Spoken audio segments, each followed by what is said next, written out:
January 1945. The Second World War is coming to its twilight.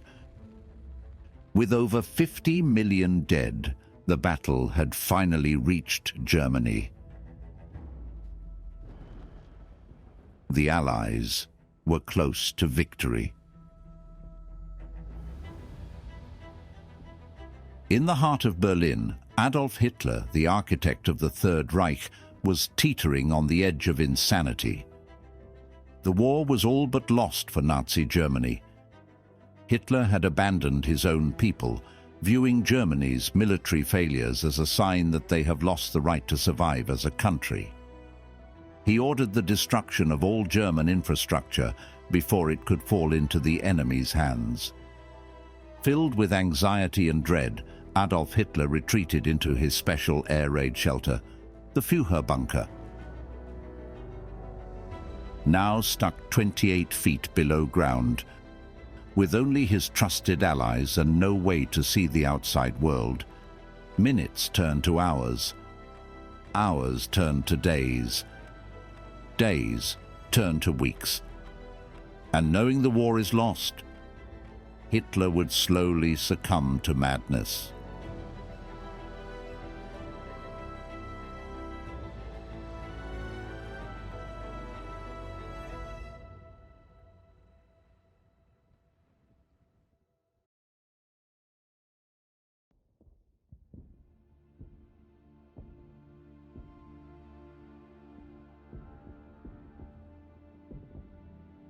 On January 16, 1945, Adolf Hitler's world contracted to a few concrete rooms underground. He was trapped in this dark, claustrophobic environment for the foreseeable future as his Reich crumbled. An air raid shelter near the Reich Chancellery in Berlin became the Führer's new residence. Anticipating his prolonged stay, the bunker was furnished with high-quality furniture and expensive art taken from the Reich Chancellery. The bunker complex was entirely self-contained, but being below the water table, it was uncomfortably damp. Hitler and his closest associates decided it was time to retreat underground and manage the country from there. Joseph Goebbels and his family also chose to move below ground to be with their beloved Führer. Joseph Goebbels is the Nazi propaganda minister. So he's in charge of cinema, books, the nascent TV industry. He's in charge of all the methods of communication. And so he's in charge of getting the Nazi message out, effectively. And now he is married to a very sort of striking blonde woman called Magda. Now, Magda has been married before to a very wealthy German industrialist, but she eventually gets divorced and marries Joseph Goebbels.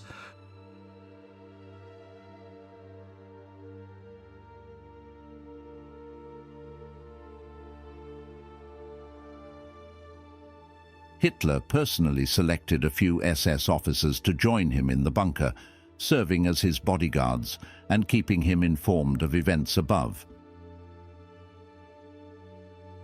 A telephone switchboard was installed to maintain contact with Army headquarters, allowing him to relay orders to the soldiers fighting above. Martin Bormann, Hitler's powerful and feared secretary, also had an office within the bunker, ensuring his control and position as one of Hitler's closest associates remained intact. Martin Bormann is one of the most enigmatic and cryptic figures of the Third Reich. He was one of the kind of old fighters, as it was called. He was kind of there from the very early days. Very loyal Nazi, but always in the shadows. He was head of what was called the Chancellery, and as a result, he actually had the kind of keys to Hitler, if you liked. If you want to go and speak to Hitler, you've got to go through Bormann. Doesn't matter who you are, everyone's got to go through Bormann. And so that gives him enormous power, because if he can say you can and you can't, you've got to curry favour with him. And of course, in any dictatorship, whoever's the nearest to the dictator is going to have the most power after the dictator. Conference rooms were a crucial part of the bunker, providing a space for the men to gather and discuss the military situation and strategies. However, 28 feet underground, Hitler's words no longer carried the strength and conviction they once did.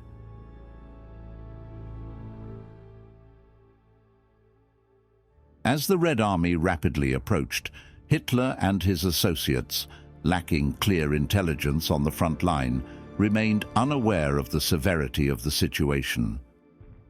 Once the Red Army came into German territory in 1945, then Hitler's position as this infallible ruler and leader really not only became to be called into question, but really came to its end, because the Soviet troops were very vengeful. They were retaliating for all the terrible brutalities and atrocities that the Nazis and the German army had put into place in Soviet territory. Life in the bunker was delusional, with everyone pretending Germany was winning the war, ignoring the grim reality of their crumbling empire above.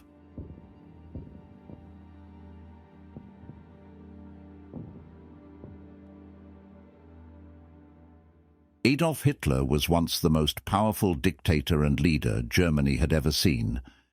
His charisma and ability to influence a nation carried him into power in 1933. On the 30th of January 1933, Hitler was appointed Chancellor of Germany, but of a coalition government. So there were just 3 Nazi posts in that coalition government. It's very tempting to think that when Hitler comes to power in early 1933, that his grip on power is absolutely total. In fact, he has a very uneven, shaky start. He's still quite worried about public opinion. So what he does is a mixture of passing various laws that give him more and more power, like the Enabling Act, that actually makes him immensely powerful. But also, he takes advantage of various events like the Reichstag fire, in which the German Parliament building burns down. Now, it's highly likely, but never proven, whether the Nazis actually burnt it down themselves. But certainly, in a sense, it doesn't matter. What happens is that Hitler and the Nazis took advantage of the Reichstag burning down to show that there was a communist plot against what the Nazis described as still being a democratic government. And it enabled them to seize more power, by emergency decree. Very quickly, he turned Germany into a one-party state. So first of all, he made sure to eliminate the influence and power of the German political left. So the Socialist Party and the Communist Party, for a start, were banned. But over a short amount of time as well, the Nazi Party was the only legal party too. Eventually, in January 1933, he becomes Chancellor. Now, don't forget, Chancellor in Germany, and this still remains today, is not, at the time, the head of state. The head of state is the president. So it's the Chancellor, though, who has the real executive power. In order to take as much power as he can, he's also going to have to make himself head of state. And that really becomes an opportunity for him when Hindenburg dies, and he's able to take on the role of both president and chancellor and kind of create this new role for himself, and that is the role of Führer, the German word for leader. That is a fascist term, be in no doubt. This is a kind of new form of governance that Germany now has. Other parties are banned. The only party allowed is the Nazi Party. This has become a totalitarian state, and Hitler can say to the German people, you voted for it. It's a con, and it's a con that worked. With a God complex drilled into his mind, Hitler saw himself as the only leader Germany ever needed. He used democracy to build popularity, but had every intention of destroying it.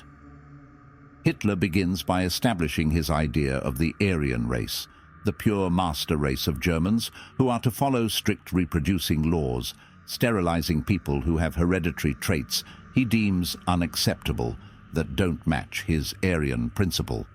You have a lot of laws being passed, unsurprisingly, to give the Nazis more power. But also you've got a rise in the apparatus of state terror. You have a thing called the Gestapo, now completely notorious, but that stands for secret state police. This is a new police force. There's already the Kripo, the criminal police. But this is a new type of policeman. It's a policeman who is in plain clothes. It's a policeman who recruits informers, on every block, on every street, and every block of flats, in order for the people to effectively police themselves. And of course, this becomes an incredibly important part of the Nazi apparatus. Hitler withdraws Germany from the League of Nations. In order to enforce his insane ideas he had drawn up, and with the intent to rebuild the German army.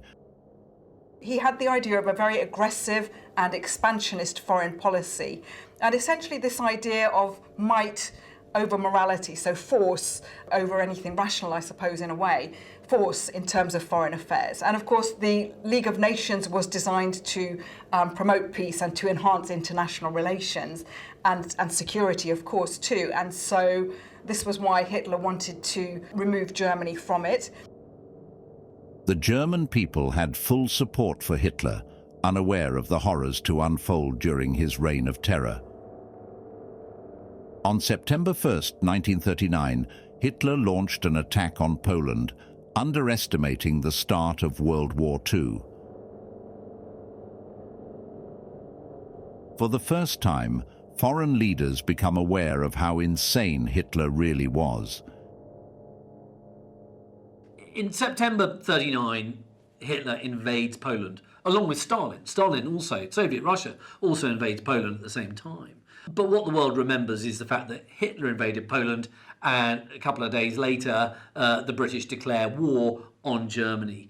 But Hitler's advance through Poland was really quick. It was lightning quick. And actually, the German word blitzkrieg literally means lightning war.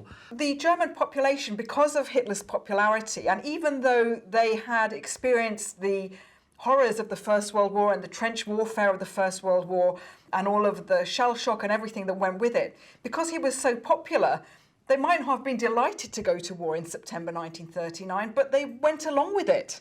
Hitler is always mindful of public opinion. I think that it's always important to remember that Hitler, does always worry about what the German people think about him.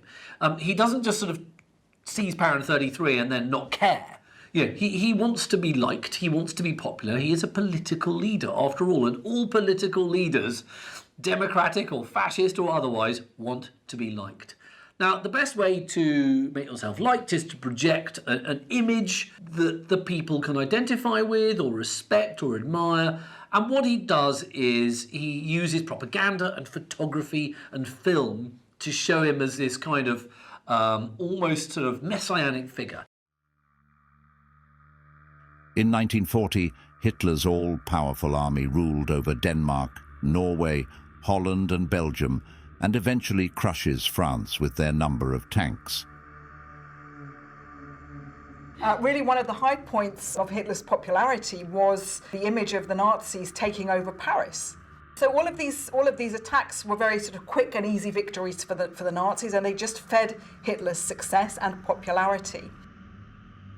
Hitler and his Nazi stormtroopers marched into Paris as France fell, and for the German Führer, the United Kingdom, only separated by the English Channel, became his next target. When the battle for Britain began, a Germany victory was far from being a foregone conclusion, despite the superiority of Hitler's air force, the Luftwaffe. Hitler had underestimated his enemy. Hitler was shocked when the British Royal Air Force bombed Berlin on August 25, 1940.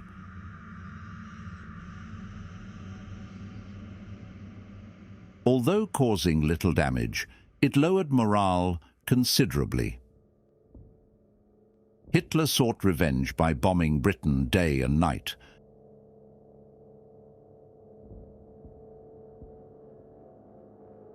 However, by focusing on the cities rather than the airfield, the RAF had time to recover, and the Nazis lost their advantage before even realizing they had it.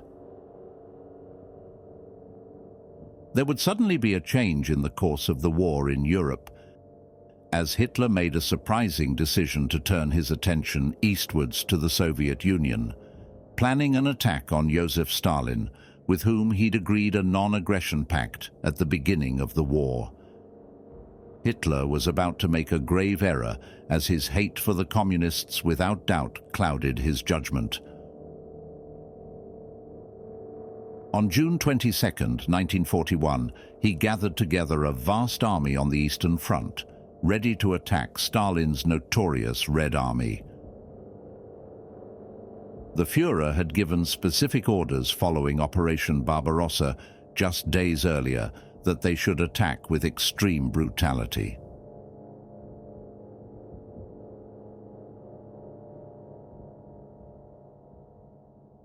In August 1939, just before the Second World War broke out, an alliance was made between Nazi Germany and the Soviet Union. And this seems very strange because we've already said how Hitler hated anything to do with Bolshevism, communism, and indeed the USSR was his ultimate enemy. The idea of eradicating socialism and Bolshevism from the earth was one of Hitler's main priorities. So it seemed a bit anomalous that they would make a pact like that. But of course, he was just trying to pave the way and make the circumstance right for the war and the situation in Poland, so it would be easy, as the attack on Poland was.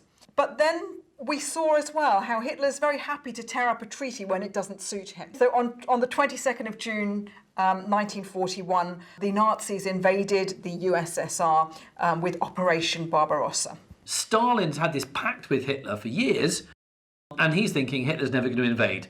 Oh dear. Hitler goes straight in, June 1941, and again the Blitzkrieg, Operation Barbarossa, as it was called in this instance, was tremendously successful. And initially the forces just went through Russia like a knife through butter. By October, the onset of a bitter winter was able to dash Hitler's hopes of a swift occupation. Hitler had guaranteed a victory within 6 months, but as more of his troops were killed or severely wounded, even Goebbels' propaganda machine could not hide the fact that all was not going to plan.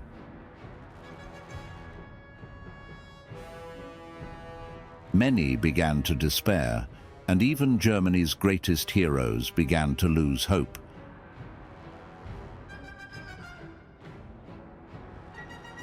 It wasn't long before Hitler had a lot more to worry about. On December 7th, 1941, the Japanese bombed Pearl Harbor, killing thousands of American soldiers, giving the USA great reason to enter the war. On December 8th, President Roosevelt declared war on Japan. America, the slumbering giant, was now a major player in the conflict. Not only ready to take on the Japanese, but also Adolf Hitler and Nazi Germany as well. The American army were well supplied and prepared for battle, with great machines to produce enough weapons and combat for their army and allies.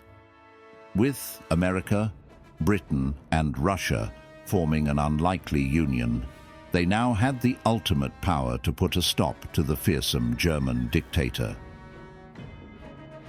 The German nation now faced an enemy of a much greater scale than Hitler's supporters had ever imagined. Having signed the tripartite pact with Japan and Italy the year before, Hitler was now compelled to honor the agreement. Just 4 days later, Hitler declared war on America. It soon became all too clear that Adolf Hitler had seriously miscalculated the strength of his enemies, and with America, Russia and Great Britain now united against him, the Allies were without doubt ready to fight back. Those who had for so long supported Hitler were now living in fear that it was all about to collapse. On the Russian plains, as the battle in Moscow failed to go Hitler's way, the Führer began to make increasingly radical decisions as he refused to accept defeat. He announced no retreat from the Russian front near Moscow, which only lost him the faith of his once loyal generals. Winston Churchill arranged a meeting with Stalin to discuss plans to defeat the Germans. He explained that if they could end the year with possession of North Africa, then Hitler's reign over Europe would be threatened. They planned to invade Italy and then an eventual invasion of France. Stalin agreed and assured Churchill his Soviet troops would hold off the German army for the winter. However, German troops were just 50 miles from Stalingrad, hundreds of thousands strong. This was more than just another battle. Hitler hated the Soviets with a passion, instilling in his commanders and troops that the Russians were their inferiors, therefore to have no mercy. On August 23, 1942, the Luftwaffe hit the city of Stalingrad with a huge air bombardment, killing thousands. After weeks of bombing, Stalingrad was reduced to rubble. In September 1942, the German Sixth Army began the battle for Stalingrad on ground. It would become one of the most brutal battles of the war. After 3 months of carnage, the slow and costly advance by German Sixth Army forced the Soviets to split into 2 sections of battle. Hitler was literally on the verge of the victory he had dreamed of, but the freezing winds of the Russian winter caused a thick fog to absorb the city, meaning the Luftwaffe couldn't keep up supplies to troops on the ground, and the tide was already turning. The situation continued to grow in Russia's favor, and soon the Soviets had the city of Stalingrad surrounded. The German Sixth Army were trapped, and thousands began to die of frostbite, malnutrition, and disease. Stalingrad is now known today as one of the bloodiest battles in all of World War II. On January 8, 1943, the Russians offered the German army in Stalingrad the opportunity to surrender, but Hitler told them they must fight until the last bullet. The German soldiers realized their welfare was being sacrificed in a bitter fight they couldn't win, losing faith in their Führer. As more ground was lost to the Russians, terms of surrender were offered once more. Again, Hitler refused to accept defeat. Soviet forces quickly closed in on the defeated Germans. On February 2nd, over 90,000 survivors became captive. They were all that remained of the original 220,000-strong German Sixth Army. Support in Germany was now faltering for the Nazi cause. Stalingrad was their biggest defeat and dealt a huge blow to German morale. Resistance to Hitler and his henchmen began to grow, and Hitler's mental state also began to deteriorate. This caused the Führer to withdraw from the public gaze. Hitler's image of an all-powerful dictator is slowly decreasing as his tremor gets worse.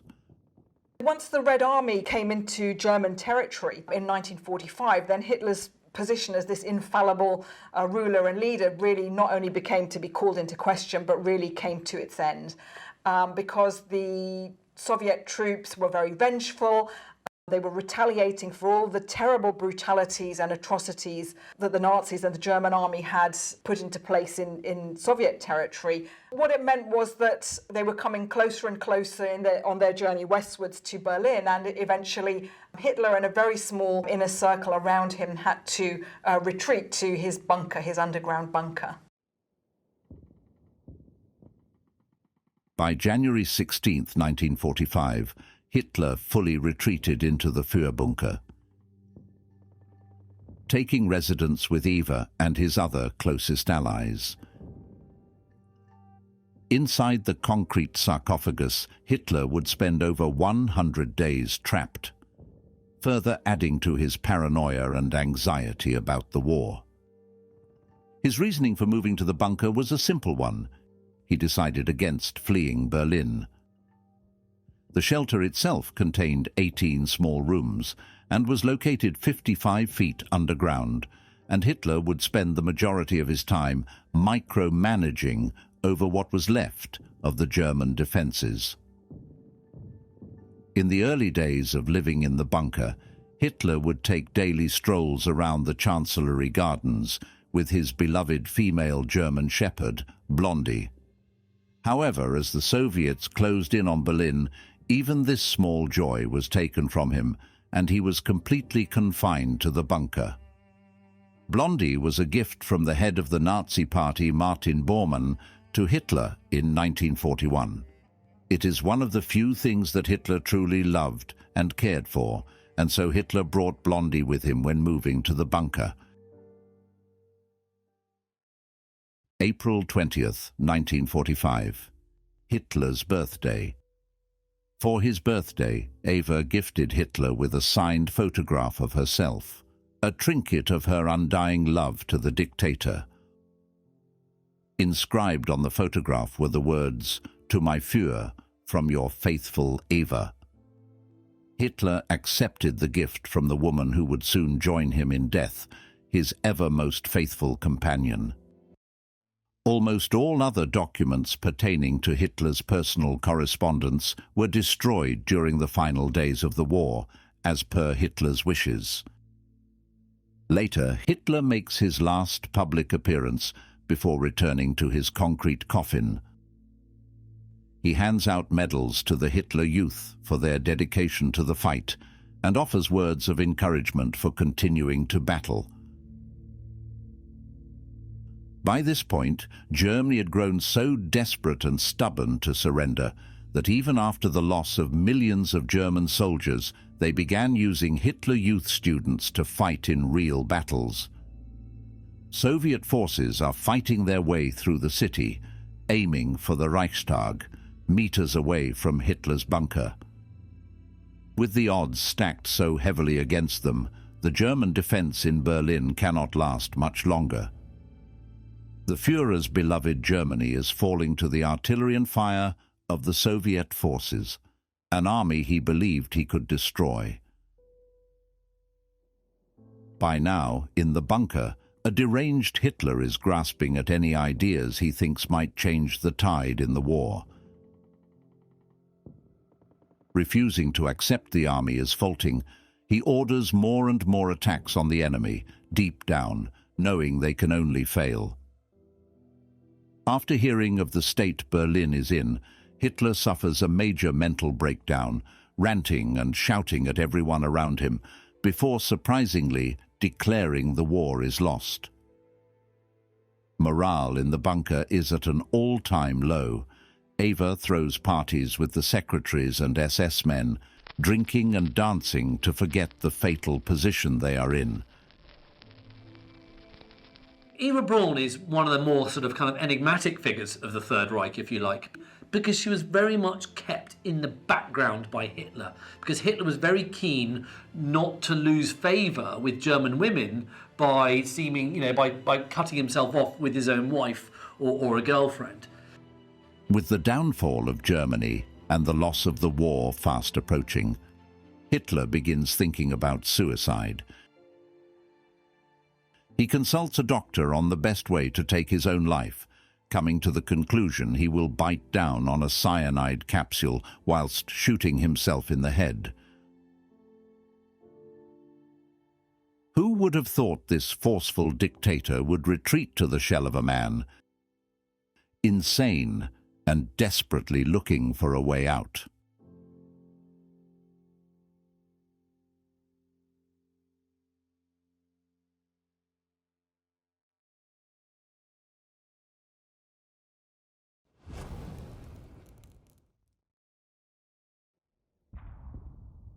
In November 1943, the Allies increased their attacks, targeting the capital of Berlin with a fierce bombardment. National monuments were obliterated, and it was clear that Hitler's war was now turning in favor of the Allies. This is a war brought about by Hitler, and this is a war that Hitler has fought for too long, and he's fighting it to the death. And he's fighting it to the death of the people who he supposedly loves, and he no longer loves them by the end of the war. And he says that basically the German people don't deserve him, the German people don't deserve Germany, and everybody should fight to the death because basically, they don't deserve to be alive because they failed him. Classic narcissistic thinking. The world is for him, and he's not there for the world. The Third Reich's days were numbered. Berlin was left virtually unprotected as the Red Army advanced towards Hitler's headquarters from the east, as the Americans marched in from the west. The Allies were winning.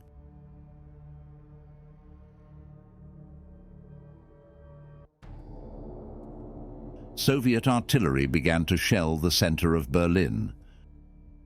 Goebbels' propaganda slogans were sprawled across buildings, trying to encourage a fight against the Red Army. However, terrified by the approaching Russian army, many of the citizens of Berlin began to flee.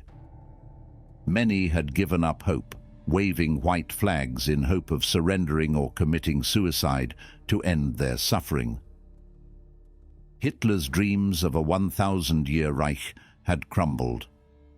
As the fight of a hopeless battle continued for Germans above, Hitler and his closest associates continued to hide below like cowards in their bunker. Also on this day, Hitler met for what would be the last time with Heinrich Himmler, who swore total and unswerving loyalty to Hitler. At a military briefing on that day, Hitler stated that he would not leave Berlin no matter what, in spite of the Allies' advances toward him.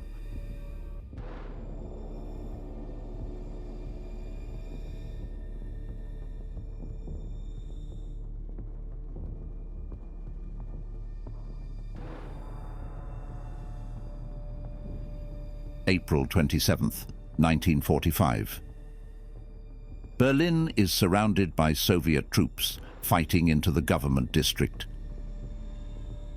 Making their way closer to the heart of Berlin and towards Hitler.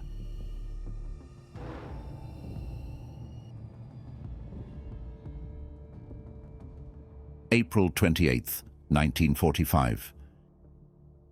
Hitler learns of Heinrich Himmler's plans to make a peace deal with the Allies and surrender to the war. This is seen as the highest treason against the Führer, and he orders his arrest. However, Himmler has fled the country and is no longer contactable. Therefore, Hitler orders to speak with Hermann Fegelein, who is Himmler's representative in the bunker. Fegelein, who was married to Ava Braun's sister Gretel, is nowhere to be found in the bunker. He is traced to his apartment, found with his mistress, drunk and with a suitcase of civilian clothes, planning an escape. Being brought back to the bunker to face the Führer's wrath, Fegelein is sentenced to death and shot. Also on this day, news arrives of the murder of Mussolini, dictator of Italy and Hitler's friend. Finding out he had been captured and shot, Hitler becomes determined not to allow this to become his own fate, and begins planning his suicide and the disposal of his body, to avoid it being publicly displayed by the Soviets. Hitler's last days in the Führerbunker under the Reich Chancellery in the centre of Berlin are a kind of terrible end of a Shakespearean tragedy, as the thunder of Russian artillery all around them, and they're deep inside this sort of concrete underground fortress. Everybody's sort of kind of going mad, and especially Hitler. Hitler's leadership became increasingly disconnected from reality as the war turned against Germany, with the military's defensive strategies often hindered by his slow decision-making and frequent directives to hold untenable positions. Nevertheless, he continued to believe that only his leadership could deliver victory. In the final months of the war, Hitler stubbornly refused to consider peace negotiations, regarding the destruction of Germany as preferable to surrender, deeming anyone who wished to broker a peace treaty a traitor. The military did not challenge Hitler's dominance of the war effort, and senior officers generally supported and enacted his decisions, despite how insane and unreasonable they sometimes were. April 29th, 1945. Hitler turns to his secretary, Traudl Junge, and begins to dictate his last will and testament. The short document stated that he had chosen death over capitulation, and he was to be cremated. By this point, Hitler has completely come to terms with Germany losing the war and knows it is beyond repair. He knows what he must do. During this time, Hitler is described as looking ill, with a blank, gaunt expression and pale, sickly skin. Hitler's victories are long gone, needing a mixture of drugs to keep him sane. Before his death, Hitler wanted to marry Eva Braun, both knowing that in less than 48 hours they would be dead. In the morning of April 29th, as Soviet troops were closing in on the bunker, Adolf Hitler and Eva Braun married. In his will, Hitler states, "Eva goes to death with me as my wife, according to her own desires." Eva and Adolf's marriage certificate was signed by them and by witnesses Joseph Goebbels and Martin Bormann.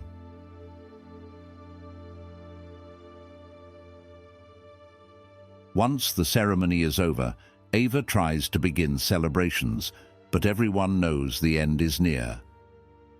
Morale is low. Germany is doomed. Hitler will soon be dead. The same day, Hitler expressed doubts about the cyanide capsules he had received through Heinrich Himmler. By this point, Hitler regarded Himmler as a traitor.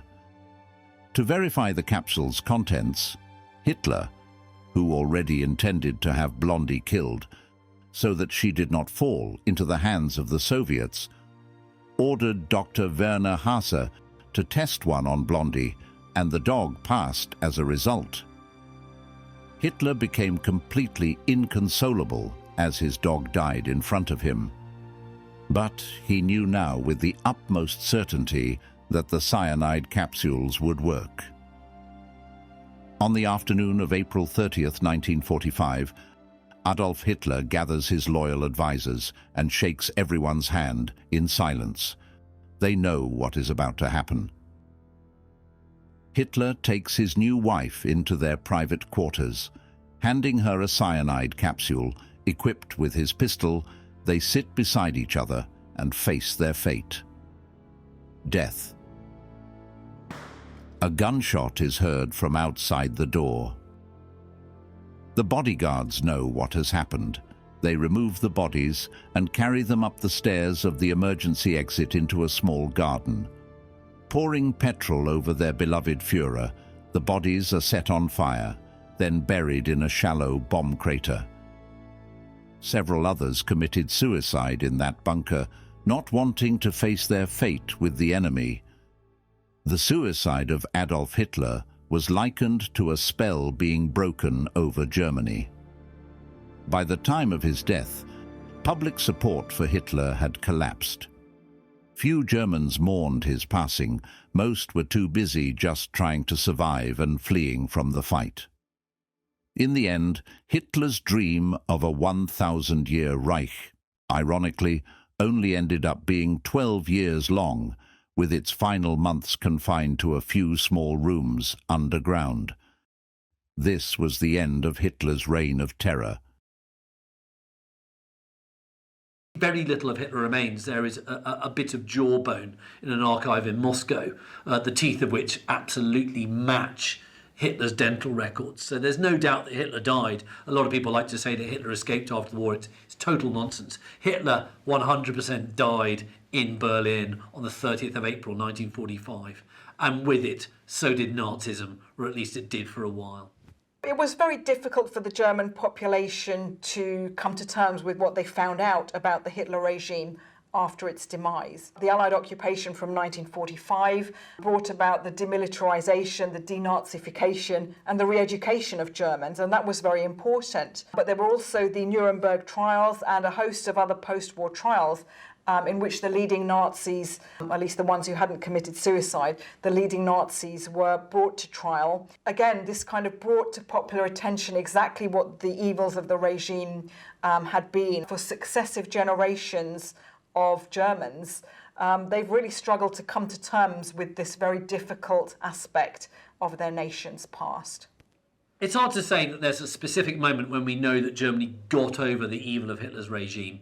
There was no doubt that for many years, decades, a process of learning about your past has taken place in Germany. Of course, school children are taught today in Germany what was done in the name of the German people. I mean, there are two ways of looking at it. You can either say the Germans were seized by this bunch of gangsters and then they abused the power that was given to them, or the Germans willingly gave these people this power. Certainly, there are a lot of reasons why you might have voted for Hitler in the 30s, not all of which involved you being evil.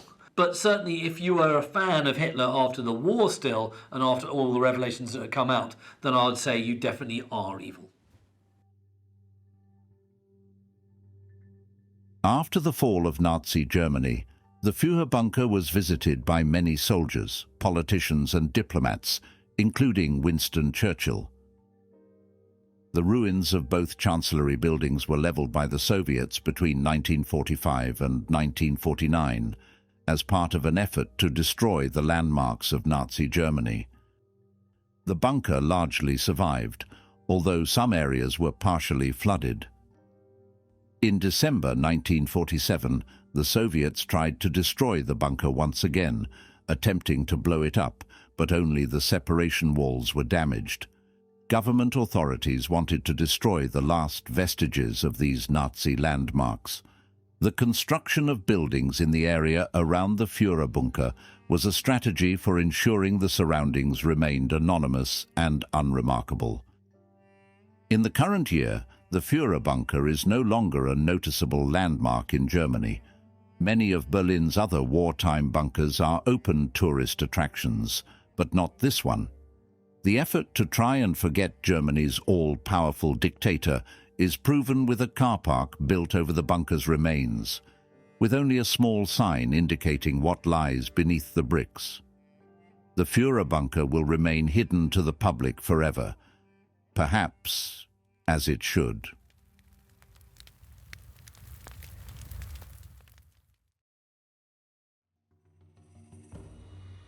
The final days of Adolf Hitler were rife with insanity and paranoia. The once proud and powerful dictator was reduced to hiding in a hole in the ground and driving himself to madness at the thought of losing. Even to the bitter end, Hitler still blamed the Jews for his own failures, even stating in his last will and testament, "The responsibility of the outbreak of this war cannot rest on me." And he even stated that history would not blame him for the war and would instead blame the Jewish population around the world. Ultimately, in the eyes of many, Hitler got what he deserved, though some to this day think he got off too lightly.